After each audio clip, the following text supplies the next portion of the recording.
Hello guys! Makulimlim na umaga sa ating lahat. Dahil sa kami ay sinisipon sa sobrang lamig ng panahon, lalo na sa madaling araw. Ayan, kumuha ako ng 3 uri ng halamang gamot. Ayan. Gagawa ako ng tea. Tea, yan. Meron akong oregano, malunggay, at talbos ng bayabas. Mga ganito guys, mga pink, light pink. Ayan. So gagamitan ko ng gunting. Ang ginagawa ko guys na herbal tea, hindi ko na siya pinapatuyo. Fresh. Yan. Tapos ginagamitan ko siya ng plastic, malinis to guys.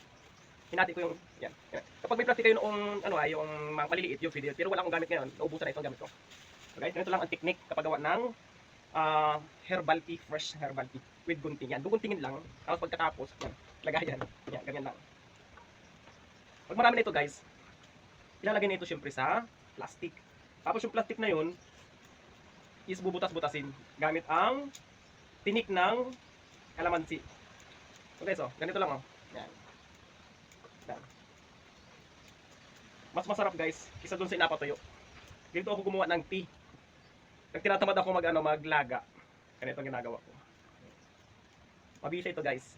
Yung mga halak-halak natin, dahil sobrang pagod na lalamigan yung ating mga likod, baga natin.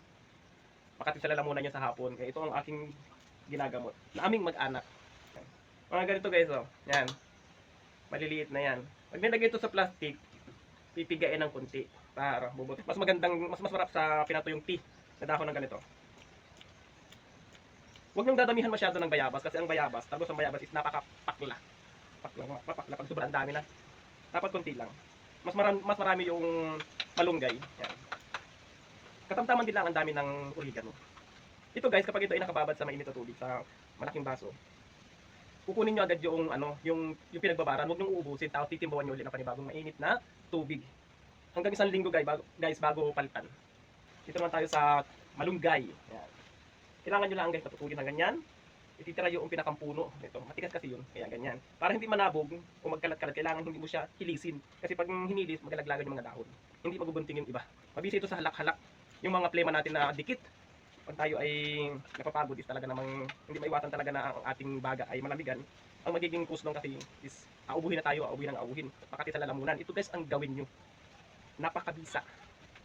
For example guys, kasi gusto ko patapusin ito. Mahaba na yung video, mahirap mag-upload. So, ganito guys, pag nagsama na yung 3 klase ng dahon, syempre ilalagay na natin sa plastic. Kung meron kayong bag yung nabibili, ang tawag doon ay, ano tawag doon? Basta may tawag doon. Ilalagay natin sa plastic. Yan. Ilalagay natin sa plastic niyan. Yan. For example, nandito na. Kasi kulang pa to guys. Hindi ko pa natatapos, kailangan ko na mag-demo. Yan.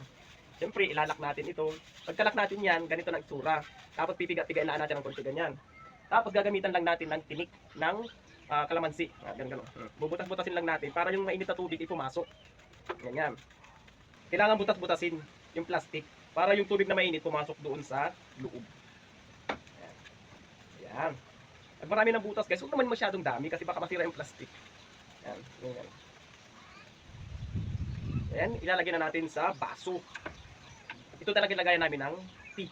Yan, ito guys.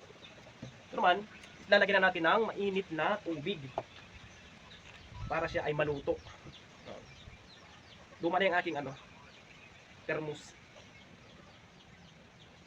Ayan, mainit. Kailangan mainit. Ayan. Pag siya ay nag-golden brown na yung tubig, ayan, itatransfer natin sa isang baso. Tapos yung nangiinumin, tapos lalagyan ulit ng panibagong mainit na tubig, ititimbaw. Ganito.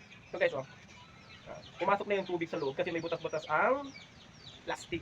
Pag walang butas ang plastic, hindi natin makukuha yung katas ng herbal. Ito. Yan. Ito guys yung isa. Yan. So, may babad. Malamig na. So, titimbaw natin ng masarap. Tatapon ko na. Inumin ko. Ayun pa rin ang lasa pala niya. Ano pa rin. 1 linggo na to. Tinimbawan ng tinimbawan. Harap. Ito na, hindi ko itatapon. Nandun pa rin yung lasa, sarap. Kapag golden brown na, para gusto nyo madali ang makainom agad, itatransfer natin sa isang baso. Then, Ito na siya, golden brown. Masarap ang lasa guys. Another, lalagyan ulit natin ng timbaw para sa sunod na oras. Ayan. Ganun lang guys. Ito ang ginagawa namin kapag kami ay may halak, may sipon, yung halos dikit na sa ating lungs. Ayan. Kailangan gumawa ng herbal tea. Ayan. Ito na guys yun, masarap inumin kapag medyo maligam-gam. Masarap ang lasa. Huwag nyo dadamihan yung talbos ng bayabas kasi masyadong mapakla yun kapag sobrang dami. Ayan, sana ay may natutunan sa aking herbal tea na ginagamit talaga po namin dito sa amin kapag kami ay napapagod o nagkakaroon kami ng sipon-sipon or hala dahil sa sobrang lamig ng panahon. Ayan, herbal tea. Sana may natutunan. Bye-bye!